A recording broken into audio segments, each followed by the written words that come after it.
Well, I suppose it started with my fascination around numbers and accounting and finance at school.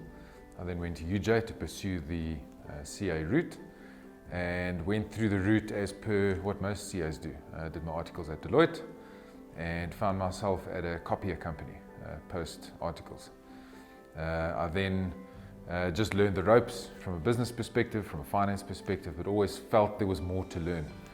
And eventually opened my own little consulting practice, and I did that for 3 years. But I felt that there was just more to know about business, and I was rather tired of swapping time for money, and then decided to go back into corporate, where I cut my teeth in a fairly large multinational. And that's really where the rubber hit the road from a business perspective. There was a lot missing in my knowledge from a business perspective, which I picked up at that company.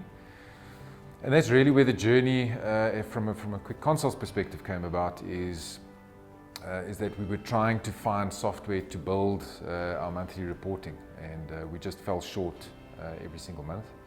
Went out into the market to go and look for something and just couldn't find what we were looking for. And it's at that point I decided that there's a surefire way that we can build something locally and sell something locally for which there was clearly demand.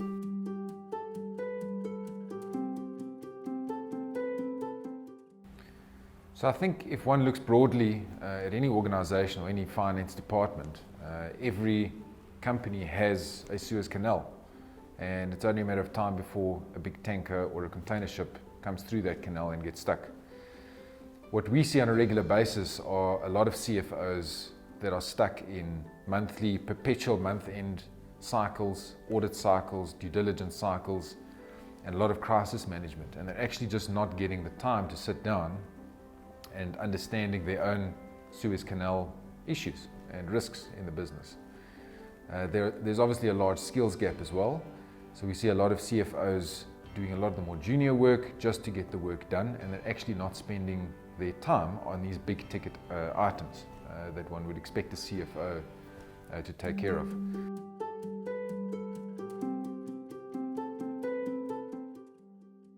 There are a lot of CFOs that we meet on a regular basis that are extremely operationally involved and just don't keep an eye on the numbers. I think that's point number one. Risk number two is always fraud. It's not whether your staff are stealing, but how much generally is getting taken. And I think it's very much in the CFO's ambit to make sure that those risks are covered. The other is obviously over-reliance on key personnel. We see this time and time again where processes just stop when people go and leave, or something else happens to that person, which has become far more relevant now in the COVID space. And the last one is just an absolute underinvestment in technology and processes and systems. There really are two ways to solve that problem. One is to throw more people at a problem. The other is to actually invest in processes and technology, which is really where Quick Consults comes in. From an automation perspective, you no longer build a process around a person, but you have that taken care of in a well-supported system.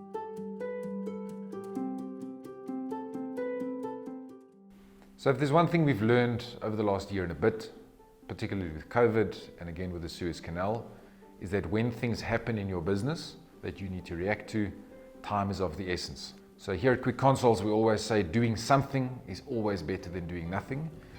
And the cost of correcting a mistake, which can happen from time to time, every business goes through those types of issues, but the cost of correcting those mistakes goes up exponentially the longer you wait. And we've seen that with a lot of companies that have gone into business rescue.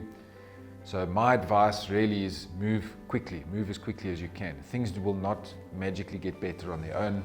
It is something that you need to drive as a CFO. If you see something that's not right, if you see risks in your business, if you see things materialize, act now. The cost of correcting those just get higher and higher as time goes on.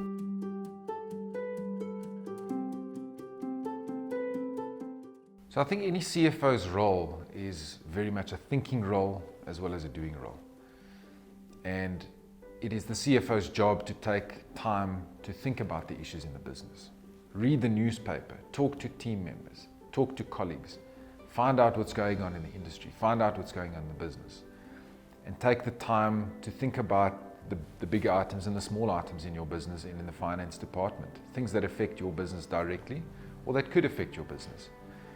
I mean, when I was a CFO, I was receiving 200 to 300 emails a day that I was required to respond to or was just copied in on unnecessarily. There's a general tendency for CFOs to just be stuck behind a laptop most of the day.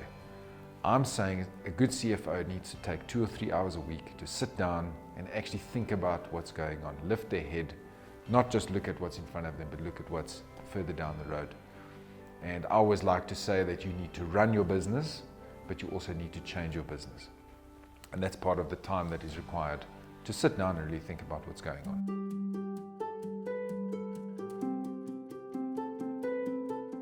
I think we live in an age of information and technology, and there's data all around us. We also know that products and services are continually getting commoditized and that the competitive advantage is shrinking across many industries. What we don't realize is that we have departments in our companies producing extraordinary amounts of information, extraordinary amounts of data that simply get used to prepare a month end or to prepare a year end. We're saying take that data that your finance departments are producing and use that data, analyze it. There's got to be a wealth of information in the data that is getting produced by your finance departments on an ongoing basis. And we're very much a part of that process to actually highlight what's going on in your business. It is a distinct competitive advantage to actually know what's going on in your business. And I've always said that numbers tell you a story. So if you take the time to read your numbers, they will tell you a story about what is going on in your business and what is going on in your industry. And that is really where Quick Consoles comes to the fore, is that we help you as a business get that information out of your company so that you can make those relevant decisions. There's a competitive advantage in your business, and it's the people that are capturing that data. Your job is to get that data back out in a meaningful way.